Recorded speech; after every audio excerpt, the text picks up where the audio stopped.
Et le fait que l'UNESCO a franchi le pas, comme d'autres institutions, d'inscrire 4 mémoriaux dits génocidaires au patrimoine mondial, c'est deux choses. D'abord, une reconnaissance qui s'ajoute à d'autres reconnaissances, comme la reconnaissance judiciaire établie par le tribunal pénal international pour le Rwanda, la reconnaissance du génocide contre les Tutsis établie par les Nations Unies et autres organisations et les États, les jugements dans plusieurs États. Donc, au niveau judiciaire, on avait une avancée, un progrès. Il restait au niveau de la protection de la mémoire, au niveau de l'éducation, au niveau de la culture, qui est aussi l'une des tâches de l'UNESCO. Il restait aussi à accomplir ce pas. Parce qu'il y a eu le passé du génocide, il y a le présent où le Rwanda s'est reconstruit avec la résilience qu'on a, mais toujours dans le regard vers le futur, on regarde les générations futures. Les générations futures qu'il faut prévenir des fléaux, pour lesquels il faut se servir du passé pour apprendre des leçons, s'en servir pour ne pas recommencer les mêmes crimes. Donc il faut l'éduquer. Il faut éduquer les jeunes, il faut éduquer les enfants. Et nous, ici au Rwanda, nous concevons les mémoriaux aussi comme pour l'éducation. L'éducation, c'est pourquoi on a un volet où des jeunes dans les écoles, ou même des jeunes non scolarisés qui travaillent, qui sont dans les différents métiers, viennent visiter les mémoriaux. Parce qu'on s'est rendu compte que le génocide perpétré contre les Tutsis, la jeunesse a été aussi quelque part victime. Elle a été embrigadée dans des milices, enrôlée par le pouvoir. Donc, une jeunesse non instruite, non encadrée, pas très bien éduquée, risque assez facilement d'être pris dans cet engrenage-là. Donc, les mémoriaux servent à donner cette leçon d'attention. C'est une alerte pour les jeunes.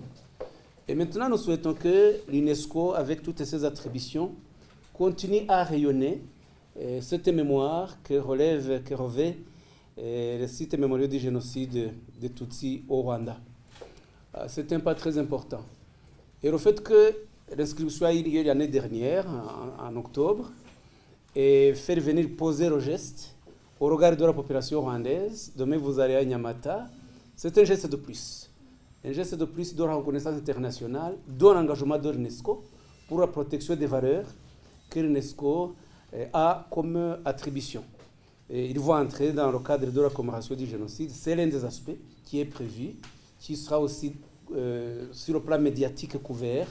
C'est un événement important et nous vous remercions pour avoir fait le déplacement pour cet acte d'une grande reconnaissance.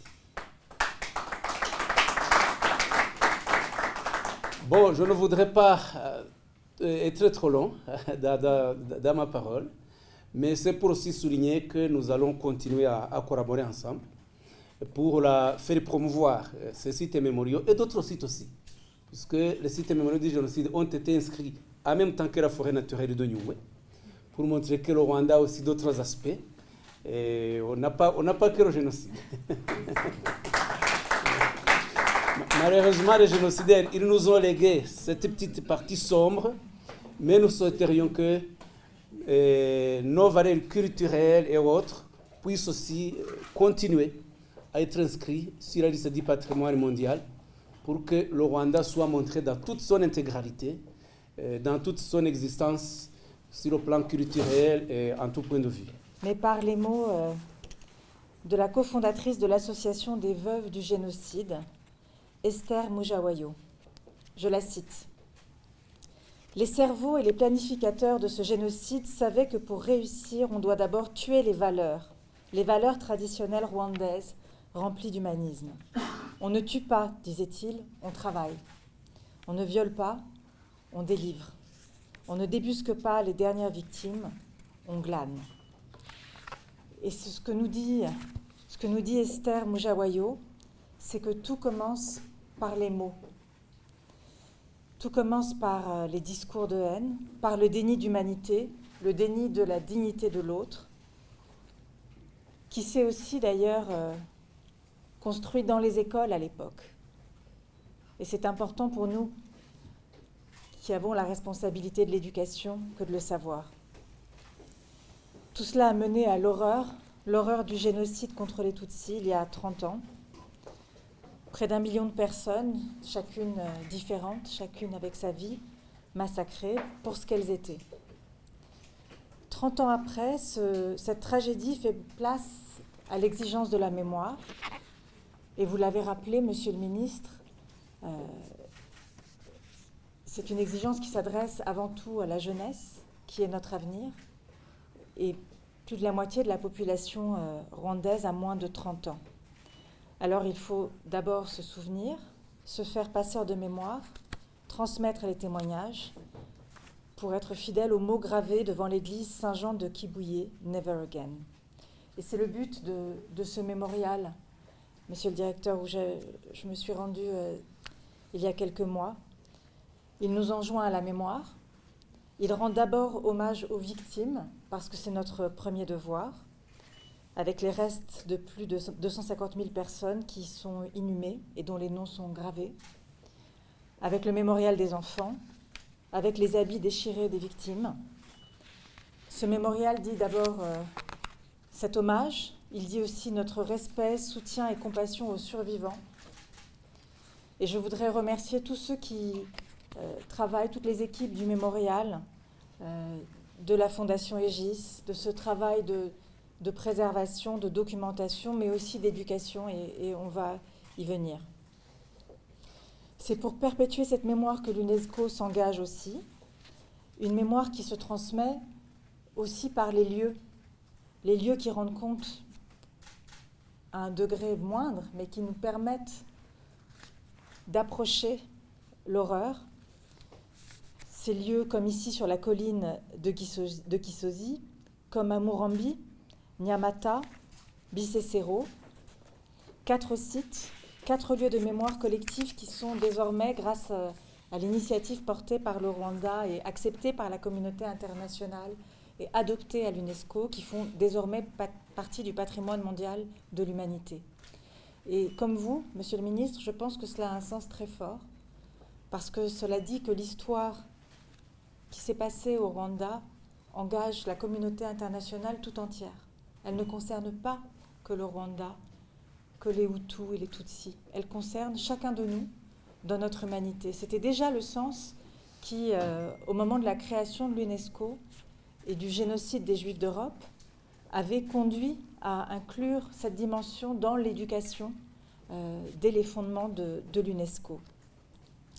C'est pourquoi je suis particulièrement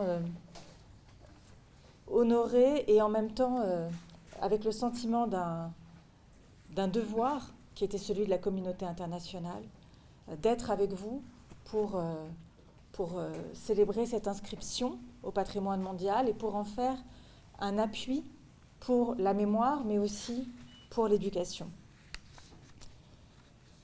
To transmit memory and deconstruct hatred, education is essential at commemorative sites, but also in classrooms, and to always keep this link between education and the values of respect for the other and human dignity, which was what was lacking and what enabled the society as well to fall into this tragedy.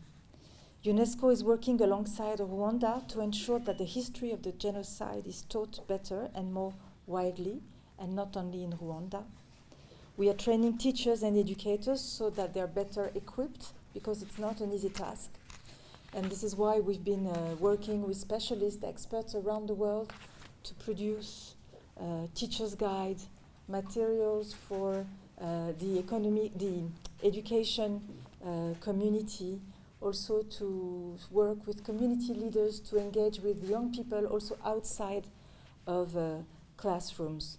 For instance, last year, officials from your ministry, from also the Aegis Trust and the NGO Never Again Rwanda, took part in one of our main programs that we have with the Holocaust Memorial Museum in Washington to discuss about teaching about the genocide and violent past in general, and they did so with representatives from 10 other countries.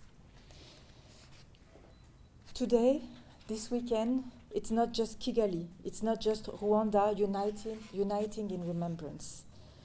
The international community has to be present, and it's also the meaning of my presence here today. And the entire world must face this.